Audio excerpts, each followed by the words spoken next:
Bonjour à tous, heureux de vous retrouver pour un nouvel épisode de notre série Chronique de notre histoire. Aujourd'hui, nous allons nous intéresser à une célèbre convertie, Ruth. Ruth est bien connue, c'est avant tout son histoire que le peuple juif a la coutume de lire lors de la fête de Shavuot. En effet, qui peut mieux symboliser le don de la Torah qu'une femme qui s'est convertie uniquement parce qu'elle a trouvé la vérité dans le judaïsme. Ruth a même renoncé à tous les privilèges de sa vie d'avant pour se joindre au peuple juif. Mais Ruth, c'est aussi et surtout l'arrière-grand-mère du roi David, celle dont descendra le Mashiach.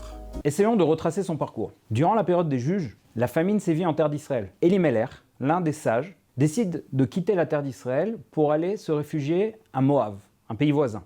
Il y va avec sa femme Naomi et ses deux fils, Machlon et Kilion. Ces derniers finissent par se marier avec deux femmes locales, respectivement Ruth et Orpa. Cependant, Dieu ne voit pas cet abandon du peuple juif d'un bon œil, et Elimelech ainsi que ses fils mourront. Naomi, se retrouvant veuve et dénuée de toute ressource, se prépare à retourner en terre d'Israël. Ses belles-filles, voulant l'accompagner, elle les décourage en expliquant qu'elle ne pourra les aider d'aucune manière. Orpa accepte le sort et fait demi-tour. Nos sages nous racontent que le soir même, elle se pervertira et tombera enceinte pour donner naissance au tristement célèbre Goliath. Ruth, quant à elle, n'accepte pas la défaite. Elle dit à Naomi qu'elle veut rester avec elle, puisqu'elle a découvert la vérité dans la Torah. Elle dira d'ailleurs cette célèbre phrase « Où tu iras, j'irai, où tu dormiras, je dormirai, ton peuple est mon peuple, ton Dieu est mon Dieu. Seule la mort nous séparera. » Les femmes arrivent alors dans la ville de Bethléem, lors de l'enterrement de la femme de Boaz. Boaz est le neveu d'Elimelech. Il est théoriquement celui qui pourra pratiquer le lévira, c'est-à-dire se marier avec Ruth, celle-ci étant veuve sans enfant, et ainsi donner naissance à un enfant au nom de son défunt mari, Machlon. Cependant, les choses sont un peu plus compliquées que cela. Ruth, sans le sou, doit ramasser les épis de blé qui sont réservés aux pauvres, afin de subvenir à ses propres besoins et à ceux de sa belle-mère. Sur les conseils de Naomi, elle se dirige vers les champs appartenant à Boaz.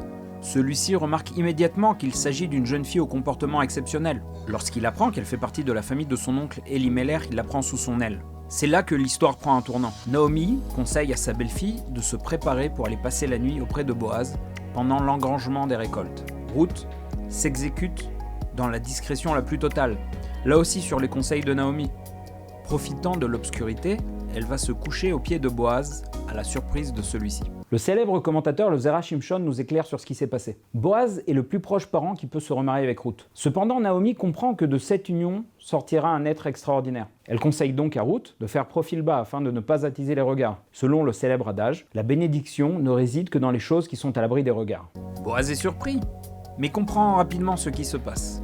Il explique donc à Ruth que même si cette union est permise selon la Torah, il doit régler plusieurs points avant cela. Premièrement, il existe un plus proche parent du nom de Tov, le frère d'Elimelech.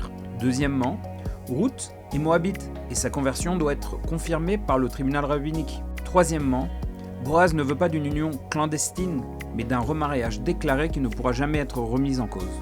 Ainsi, le lendemain, Boaz attend à l'entrée de la ville le retour de Tov. Lorsqu'il le rencontre, il lui explique qu'Elimelech est décédé sans héritier. Il doit donc récupérer ses champs.